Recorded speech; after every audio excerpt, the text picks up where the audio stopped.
आदाब नमस्कार दोस्तों, मैं हूं आसिफ। आपका स्वागत है हिस्टोरिक आसिफ में। आज आपको हम गुजरात के अहमदाबाद में स्थित साबरमती आश्रम लेके आए हैं। ये एक ऐसा आश्रम है जहां पर आने के बाद वाकई मन को शांति मिली है। गांधी जी, हमारे आपके राष्ट्रपिता महात्मा गांधी का वो स्थान है जहां पर उन्होंने अपने जीवन के काफ़ी समय बिताए हैं। यहाँ पर गांधी जी बैठ के देश के नेताओं के साथ विचार विमर्श करते थे कि अंग्रेज़ों से भारत को कैसे आज़ादी मिले।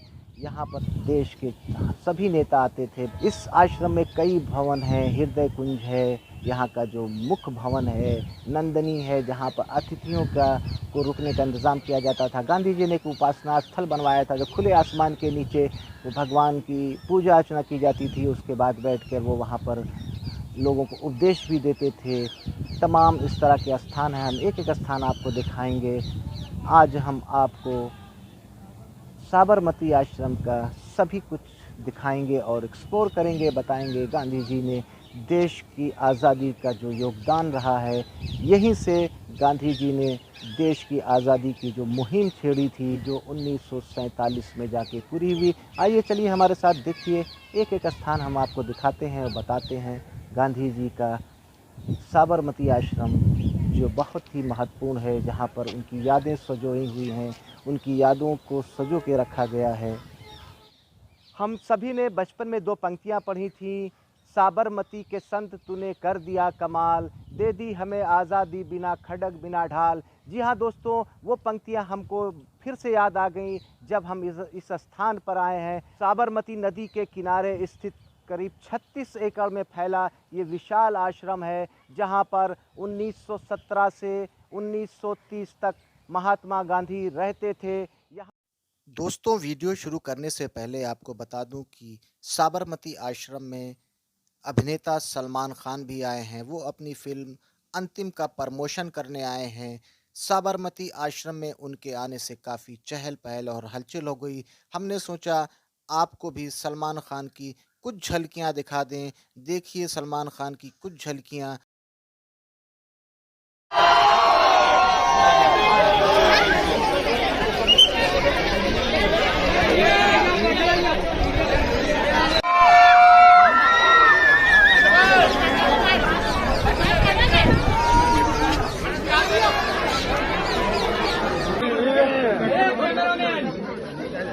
भैया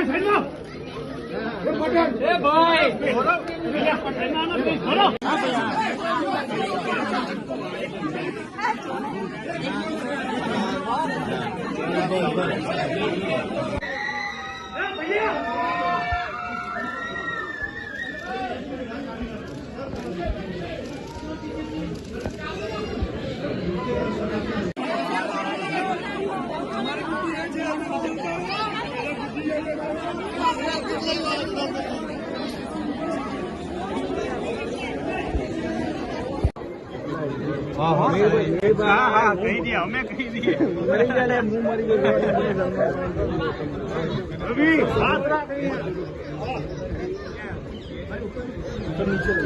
इधर पकड़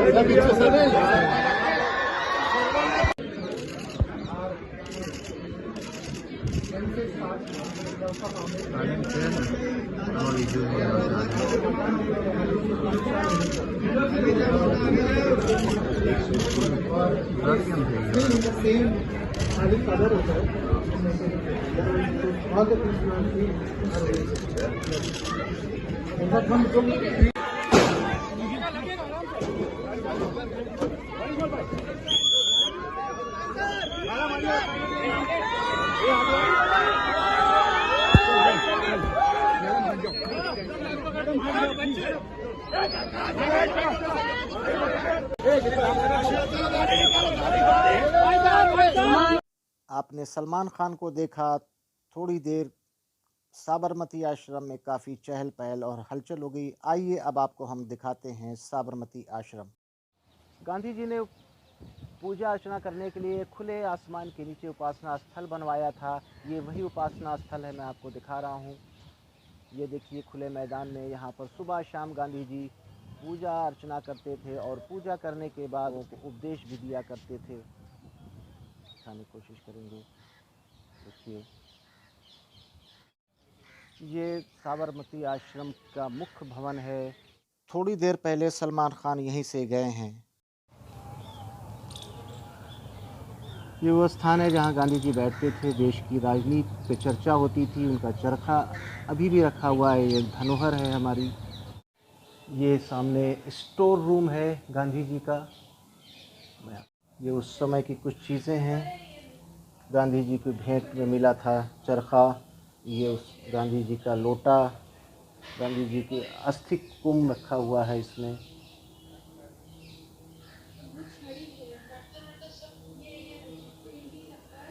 ये गांधी जी की छड़ी रखी हुई है। ये धरोहर के रूप में है, उस समय गांधी जी क्या क्या इस्तेमाल करते थे सारी चीज़ें। उनका पेन स्टैंड नज़र आएगा आपको। ये छुरियाँ कुछ हैं, चाकू है, स्पून्स रखे हुए हैं। और ये गांधी जी की खड़ाऊ है, चखंडी वुडन सैंडल थाली। ये पत्थर की थाली है, आपको मैं क्लोज करके दिखा रहे हैं। और ये गांधी उस समय का गिलास गांधी जी जो यूज़ करते थे। यरोदा जेल में इसका इस्तेमाल किया था गांधी जी ने। चीनी मिट्टी का कटोरे वो कटोरा जिसमें गांधी जी सब्ज़ी खाया करते थे। सभी कुछ यहाँ पर धरोहर के रूप में रखा है गांधी जी की याद में, जो हम सबके राष्ट्रपिता हैं। भारत ही नहीं, पूरी विश्व में गांधी जी का अपना एक महत्व है, एक स्थान है। तो हमारे पीछे देखिए, ये कस्तूरबा गांधी का कमरा है जहाँ पर वो रहती थी। और कुछ तस्वीरें हम आपको दिखाना चाहेंगे, वो यादगार पल जो उन्होंने गांधी जी के साथ बिताए थे। यहाँ पर वो तस्वीरें लगी हुई हैं। ये देखिए, गेस्ट रूम लिखा हुआ है। इसके अंदर हम चलते हैं, देखते हैं कैसा है। ये छत लकड़ी और खपरेल की बनी हुई है। ये हम आपको दिखाना चाहेंगे। देखिए, खपरेल और लकड़ी की छतें इसकी बनी हुई हैं। पूरा ये दृश्य आपको हम दिखाने की कोशिश करेंगे। इसी स्थान पे गांधी जी सूत काटते थे। थोड़ी देर पहले सलमान खान ने भी सूत काटने की कोशिश किया। अब मैं भी प्रयास कर रहा हूँ और हम गांधी जी के समय को याद कर रहे हैं, कोशिश कर रहे हैं। जिस तरह गांधी जी चरखा चला के धागा बनाते थे, हम भी कोशिश कर रहे हैं। शायद मुझे नहीं लग रहा है मैं कामयाब होऊंगा, फिर भी एक प्रयास मैं ज़रूर करूँगा।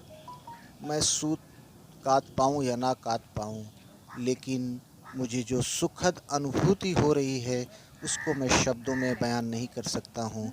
मैं कल्पना कर रहा हूँ, कभी यहाँ पर गांधी जी रहते थे, सूत काटते थे। आज मैं उनका अनुसरण कर रहा हूँ। मेरे लिए बहुत ही गौरवशाली ये पल है।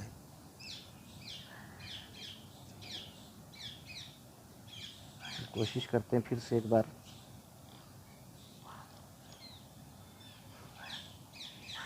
कामयाब नहीं हो पाए। ये वो साबरमती नदी है जिसके पावन तट पर बना हुआ साबरमती आश्रम। कितना सुंदर और मनोरम दृश्य आपको नज़र आ रहा है। आचार्य विनोबा भावे की कुटीर है, कुटिया है। इसके दो नाम हैं, एक आचार्य विनोबा भावे कुटिया या कुटीर कहिए, दूसरा मीरा कुटीर कहिए। मीरा बहन रहती थी, काफ़ी समय उन्होंने बिताया है। ये वो स्थान है। ये छत लकड़ी की है और उस पे खपरेल से सजाया गया है। मैं पूरी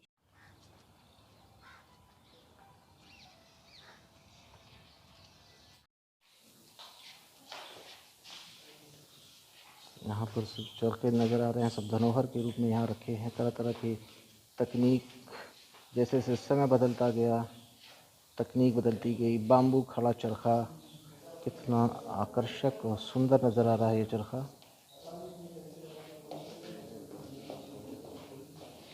और एक अलग डिज़ाइन का ये चरखा है। पेंटिंग,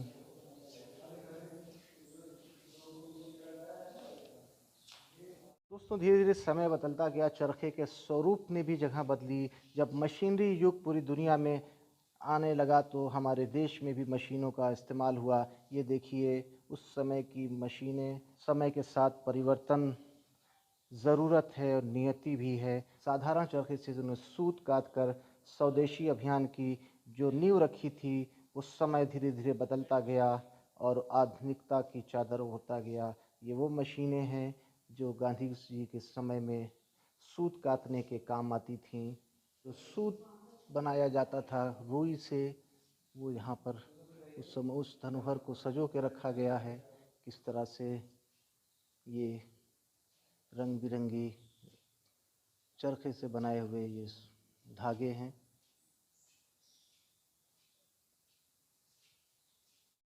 ये भी काफ़ी आकर्षक नज़र आएगा आपको। शांति है यहाँ पर, आपका खूबसूरत दृश्य यहाँ नज़र आएगा।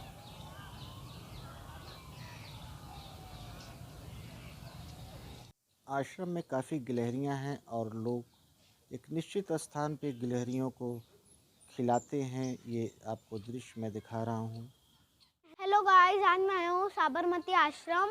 तो जैसा कि आप देख रहे हैं, इधर बहुत सारे बड़े बड़े चरखे हैं। हम वो चरखे के रूम के बाहर खड़े हैं। अभी हम बहुत सारे चरखे देख के आए थे। बहुत बड़े बड़े चरखे थे और इधर गांधी जी के बारे में बहुत सारी जानकारियाँ हैं। गांधी जी कब क्या करते थे, गांधी जी क्या करते थे, गांधी जी कब कौन क्या बोलते थे, ऐसा गांधी जी की चश्मे, प्लेट और ये सब इधर धागा बनाना सीखा मैंने आज। और इधर वो इधर गांधी जी की प्लेट और ये चश्मे और वो फॉर्क और ये सब थे गाइस, है ना। और चाकू भी था उनका। तो आप नमस्ते, है ना। स्टोरी के आशिफ को सब्सक्राइब करना। हमारे साथ महक यादव उज्जैन से थे, बहुत अच्छा बोले और हम उम्मीद करेंगे इनका फ्यूचर बहुत ही ब्राइट हो। और फिर मिलते हैं किसी नए ब्लॉग में, किसी नए स्थान पे।